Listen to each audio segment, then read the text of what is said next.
Today, we're going to be taking a look at and ranking every June 2024 Lego Ninjago Dragons Rising minifigure from worst to best. There were 19 minifigures released in this wave, ranging from great to not so great, so stick around to the end to find out which one of them is the best out of all. Let's go! Last on the list is this guy from the tournament Temple City, and according to the box his name is Roby, or maybe it's pronounced Robbie, who knows. Well, sorry Robert, but here you just ain't cutting it. As is usual with these Ninjago Citizen figures, they're not really as detailed as the main figures in the set, they're just there to populate it. The red and the purple is a bit of a strange colour combo, more on that later. And he has the same face as this guy from the Ninjago City docks, as well as reusing Ash's hair in black. And that's about it for this figure. Moving on to number 18 now, which is a figure just called Blacksmith. Now if you squint your eyes a lot, it kind of looks like Euphrasia. I made the mistake of thinking it actually was Euphrasia when the first blurry images were revealed, and I was corrected by someone in the comments who said, so what, just because it has that hair that instantly makes it Euphrasia? Right. So I apologise to that one commenter for making that incredibly unreasonable mistake, but I digress. The sand green torso is nice here, and the face and hair are just fine, but that's about it. Number 17 is a character called Blecked, which sounds like a noise you'd make if your throat was blocked. Blecked. At first glance, I thought this minifigure was Cecil Putnam, as he appears to be a member of the Explorers Club.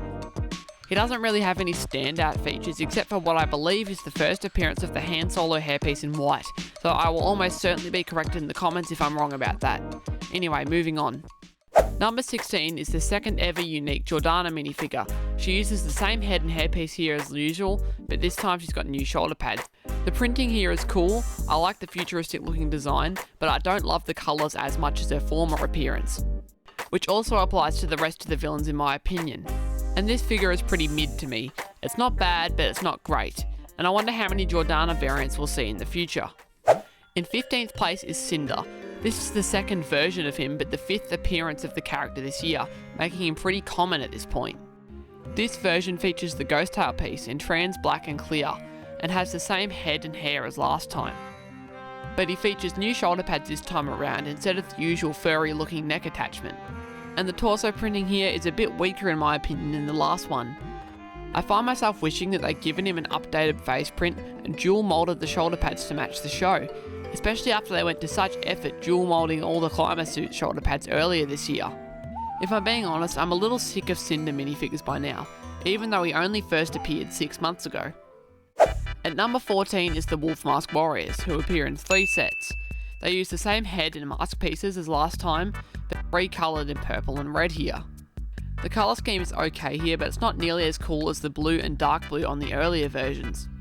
Let's just say that purple and red is definitely not the first colour combination that I would have picked. However, the printing is pretty cool, and some of them even have these big ghost arms extending over their shoulders. And one of them in particular has the Jordana and Cinder shoulder pad piece recoloured in red.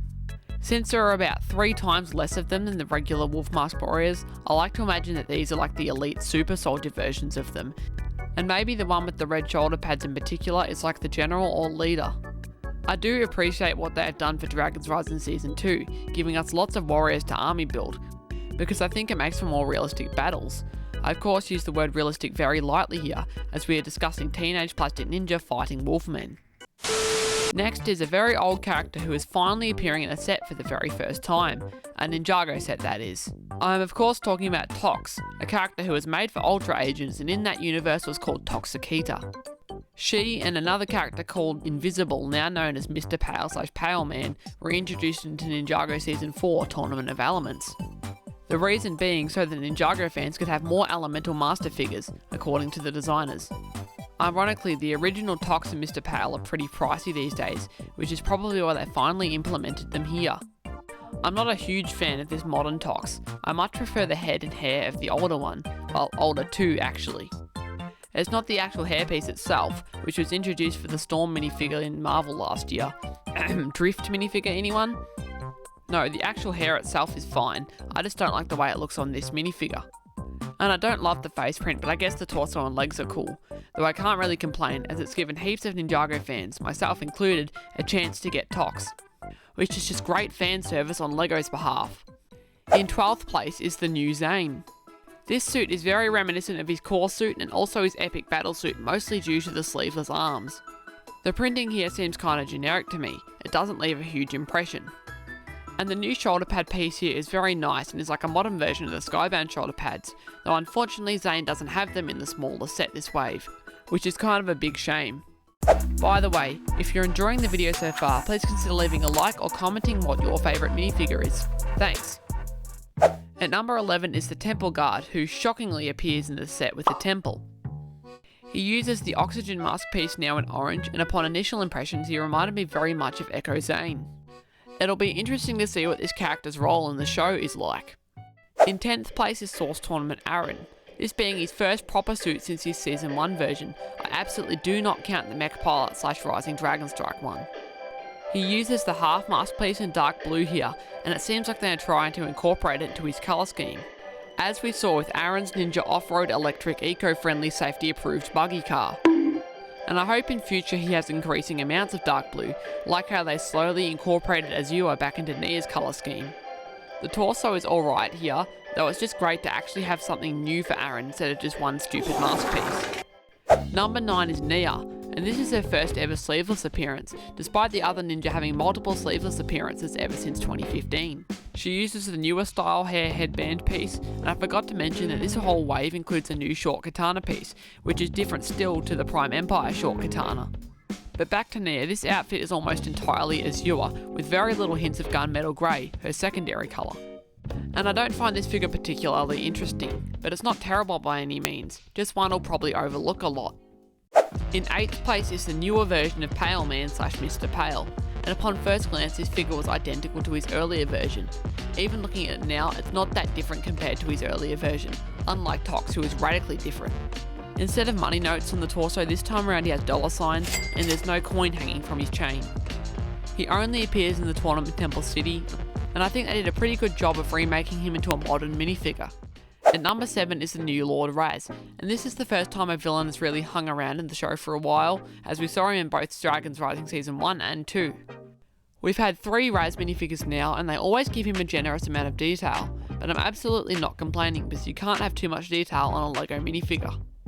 He has red markings on his head instead of pink now, and this time around he reuses the crystallized shoulder pads recoloured, and the colour scheme with the red, blue and black looks really good.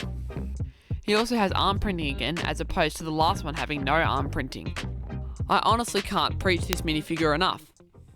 In 6th place is the new tournament Cole, and this one has a few notable pieces on him. He brings back the orange half mask piece that has only ever been seen on his epic battle suit in 2021, and he also brings back the Ninjago movie Cole hair, which was last seen in 2021 as well. And I was wondering if they were actually starting to phase out these Ninjago movie hair pieces, as they seem to have been favouring the headband pieces a lot in the recent years.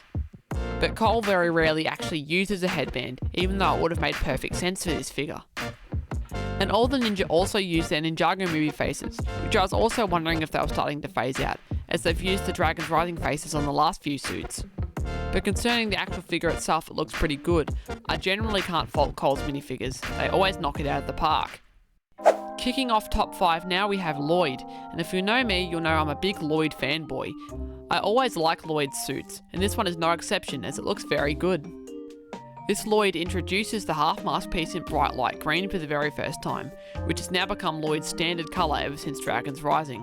And as a huge Ninjago Rebooted fan, it warms my heart to see that piece still in use even a decade later. This figure is yet another good Lloyd to add to the ever-expanding list. It seems like in the near future that there are going to be more figures of each ninja than there are average years in a human's lifespan, which is why it is so good when we get someone other than the main crew for once, which is why Sora is in 4th place. As you should all know by now, the world has been perfect ever since they first introduced that dual molded Sora hairpiece earlier this year. And with her reusing it here, it seems to be the final nail in the coffin for that bubblegum looking hairpiece she previously used. And the torso printing is very nice on this one. This is a very solid Sora figure. In 3rd place is Source Tournament Kai. I mean, what more do I need to say? Kai is just awesome. In 2nd place is a pretty unique minifigure, which is Mech Pilot Cole, who I don't actually have yet, so I made a custom version. Okay, ignoring my poor man's version for a second, the real one is very good and only appears in Cole's Titan Dragon mech. And it is cool seeing white on a Cole minifigure for the very first time. Even the epic battlesuit skips that. I just wish they had changed up his mask colours a tiny bit, but other than that, this is a great figure. And now let's take a look at number 1. Which, if you've been using your deduction skills, you'll know is Evil J. This figure looks phenomenal. I remember seeing a leaked picture of it months ago and saying something along the lines of this. And at the time of writing, there has just been a leaked image of the new Evil J minifigure, but I don't know if I can show it. It's just the same as the Mech Pilot J, but darker, so just imagine that.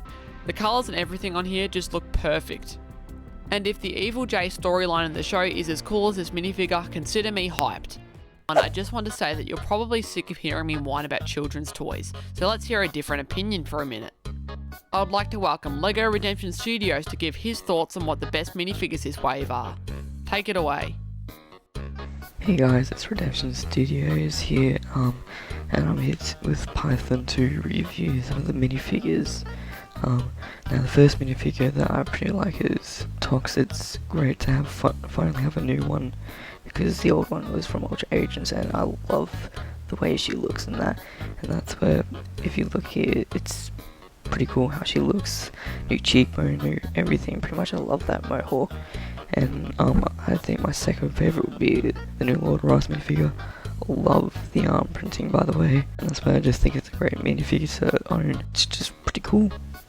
Now I'd just like to thank Python for allowing me to come to this video and enjoyed it so much. Thanks, and sub to Python. Thank you, Lego Redemption Studios. I'm glad to have had you on. And whilst I'm not the biggest Tox fan, I couldn't agree more with your thoughts on Lord Raz. And I'm sure you would appreciate it if everyone checked out your channel. The link for that will be in the description. Once again, thanks for coming on. And that wraps up my rant about children's toys for today. Thank you for watching all the way to the end. Let me know in the comments which figure is your favourite, and if you would like to see my ranking of the January or March wave, click one of these two videos. That's been all for today, folks. Have a great day and see you next week.